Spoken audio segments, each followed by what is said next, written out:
Thank you. I am extraordinarily excited to have you all here today.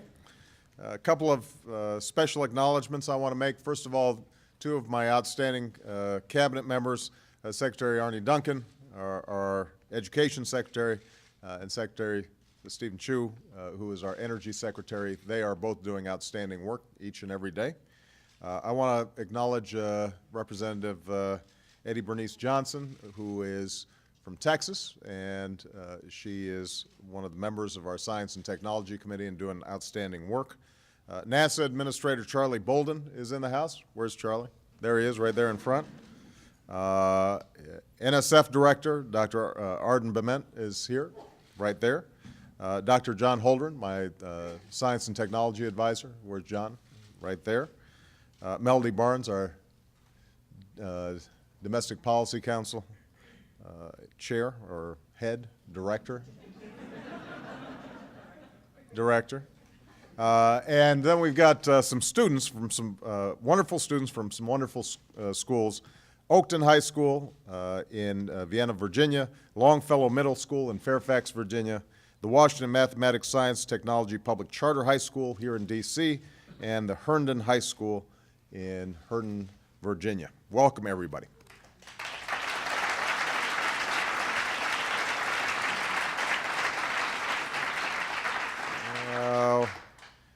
Now, the students from Oakton High School are going to be demonstrating the Cougar Cannon, designed to scoop up and toss moon rocks.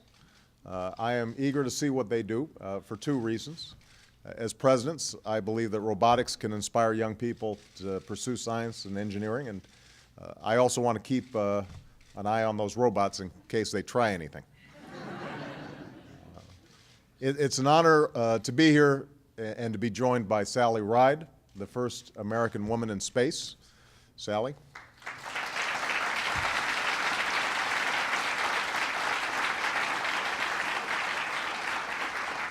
As a person who's inspired a generation of girls and boys to think bigger and set their sights higher, I want to thank NASA and Charlie for providing the interactive globe, an innovative and engaging way of teaching young people about our world.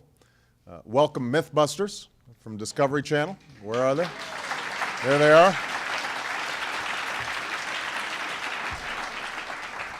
I hope you guys left the explosives at home. And finally, allow me to thank the many leaders here today who've agreed to be part of this historic effort to inspire and educate a new generation in math and science. You know, we live in a world of unprecedented perils, but also unparalleled potential. Our medical system holds the promise of unlocking new cures, but it's attached to a healthcare system that's bankrupting families and businesses and our government. The sources of energy that power our economy are also endangering our planet. We confront threats to our security that seek to exploit the very openness that is essential to our prosperity. And we face challenges in a global marketplace that link the trader to Wall Street, to the homeowner on Main Street, to the office worker in America, to the factory worker in China, an economy in which we all share an opportunity, but we also share, unfortunately, in crisis. The key to meeting these challenges, to improving our health and well-being, to harnessing clean energy, to protecting our security, and succeeding in the global economy, will be reaffirming and strengthening America's role as the world's engine of scientific discovery and technological innovation. And that leadership tomorrow depends on how we educate our students today, especially in those fields that hold the promise of producing future innovations and innovators. And that's why education in math and science is so important. Now, the hard truth is that for decades we've been losing ground.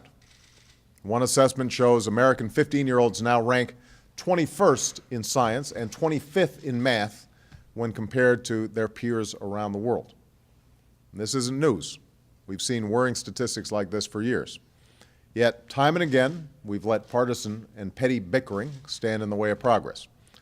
And time and again, as a nation, we've let our children down. So I'm here, and you are here, because we all believe that we can't allow division and indifference to imperil our position in the world. It's time for all of us, in Washington, and across America to take responsibility for our future. And that's why I'm committed to moving our country from the middle to the top of the pack in science and math education over the next decade. To meet this goal, the Recovery Act included the largest investment in education in history, while preventing hundreds of thousands of educators from being fired because of state budget shortfalls. Under the outstanding leadership of Arne Duncan, we've launched a $4 billion Race to the Top fund, one of the largest investments in education reform in history. And through the Race to the Top, states won't just be receiving funding, they'll have to compete for funding. And in this competition, producing the most innovative programs in math and science will be an advantage.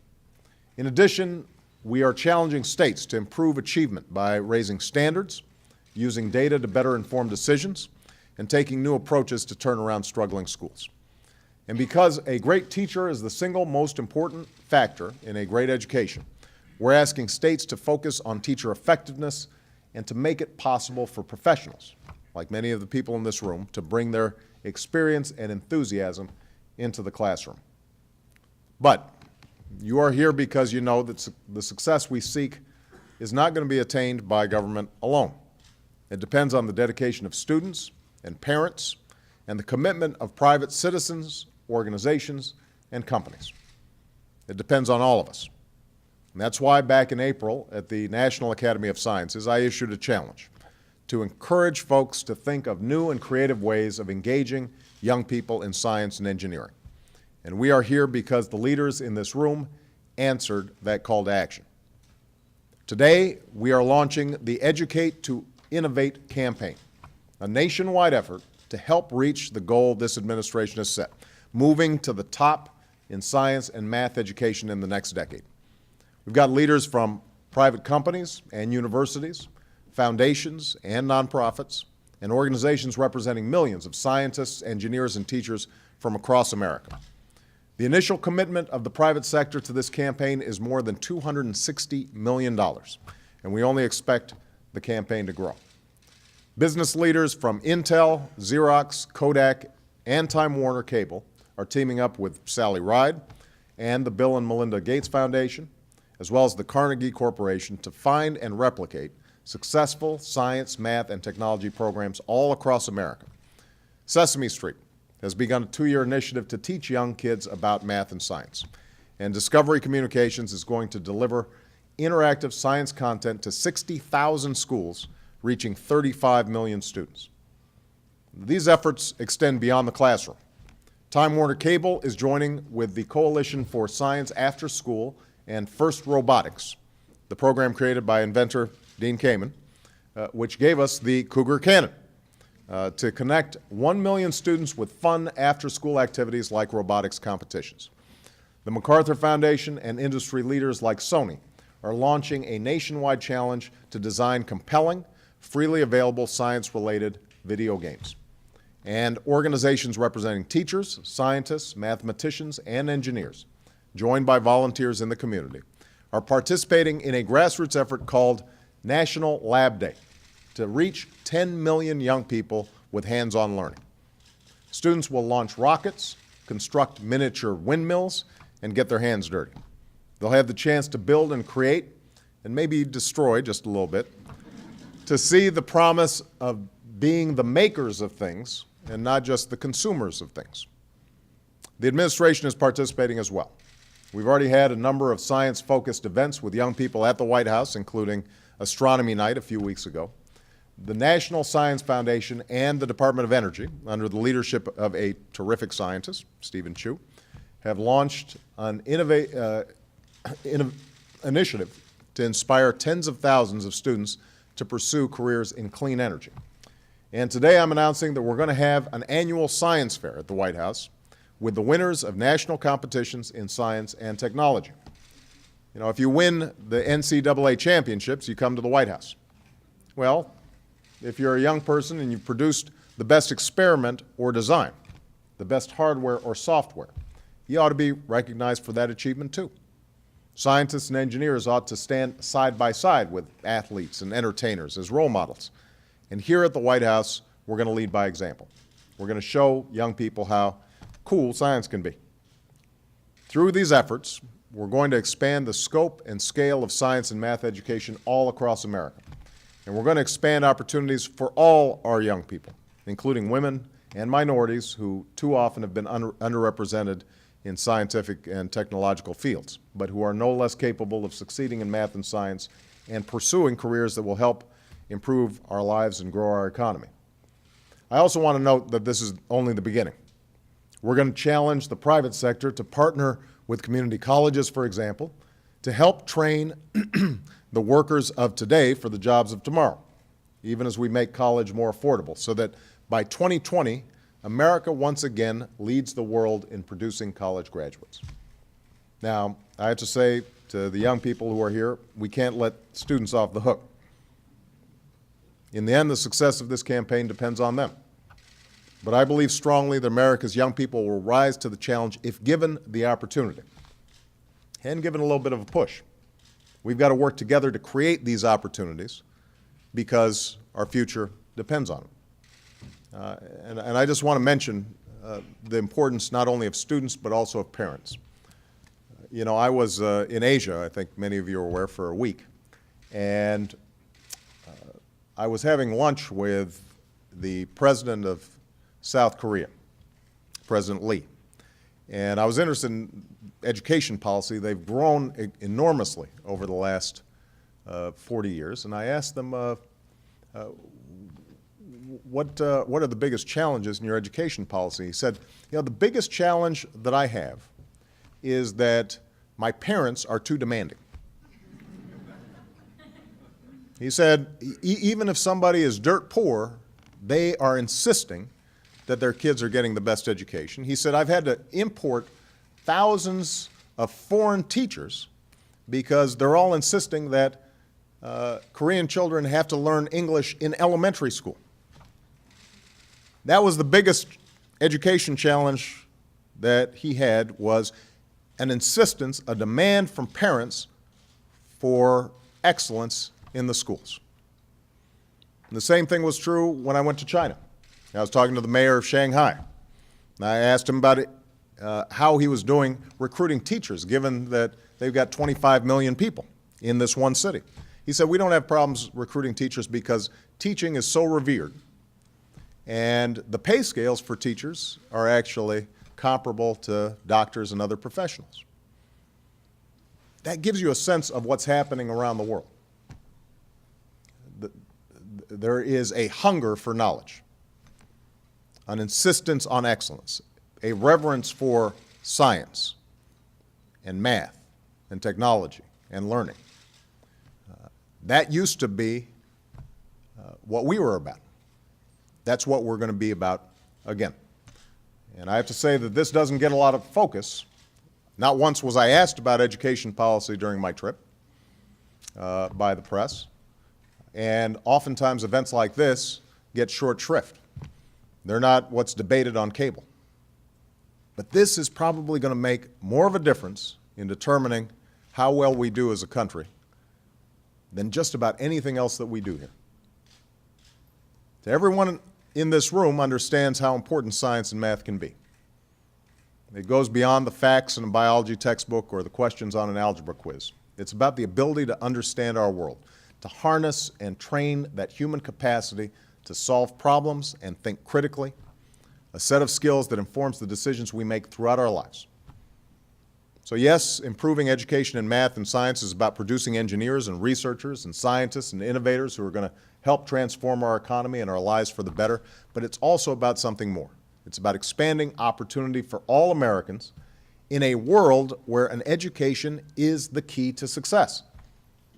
It's about an informed citizenry in an era where many of the problems we face as a nation are at root scientific problems.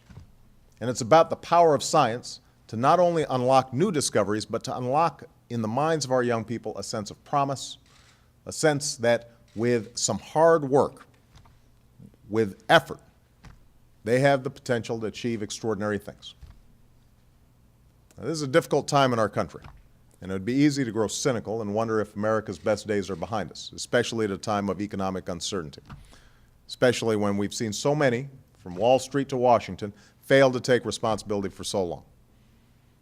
But I believe we have an opportunity now to move beyond the failures of the recent past and to recapture that spirit of American innovation and optimism. This nation wasn't built on greed. It wasn't built on reckless risk. It wasn't built on short-term gains and short-sighted policies. It was forged of stronger stuff by bold men and women who dared to invent something new or improve something old, who took big chances on big ideas, who believed that in America, all things are possible. That's our history, and if we remain fixed on the work ahead, if we build on the progress we've made today, this is going to be our legacy as well. So, with that, just as proof of the extraordinary promise of American young people, I'd like to invite Stephen Harris and Brian Hortolano from Oakton High School to come up here and demonstrate what their team has built. And it's flashing so far. I don't see it whirling. Where are they? Give them a big round of applause.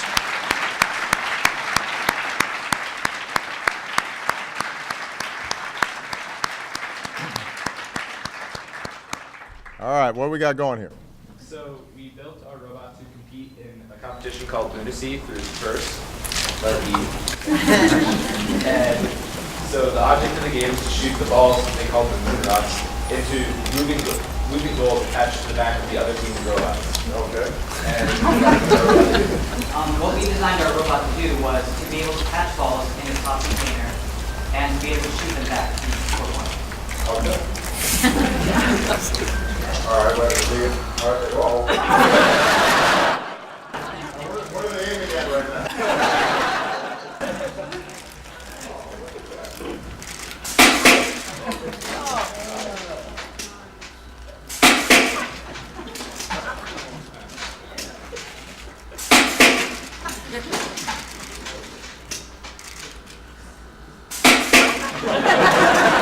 How long is it taking to build this?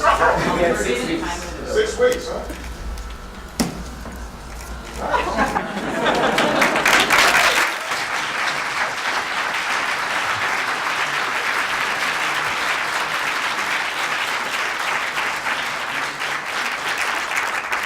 And where did you get all the parts for this? They gave us a single part, and then we could buy additional parts still. Next week.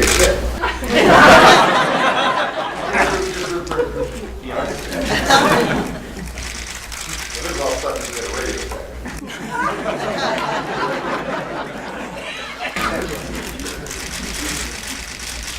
Excellent.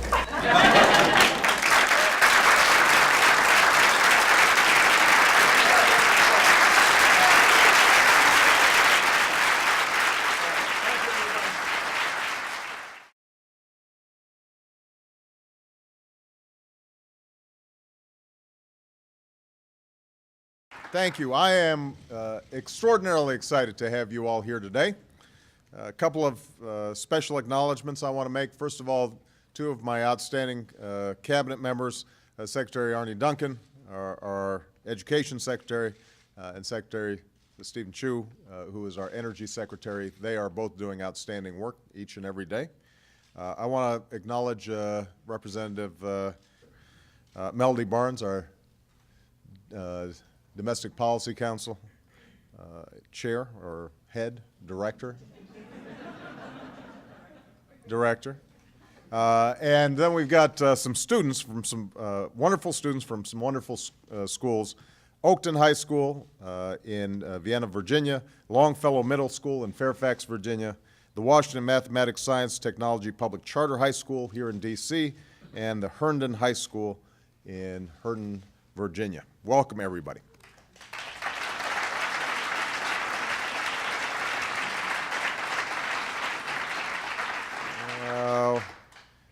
Now, the students from Oakton High School are going to be demonstrating the Cougar Cannon, designed to scoop up and toss moon rocks.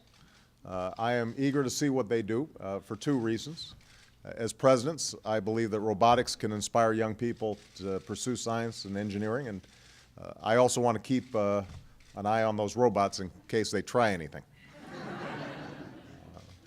It's an honor to be here and to be joined by Sally Ride, the first American woman in space. Sally.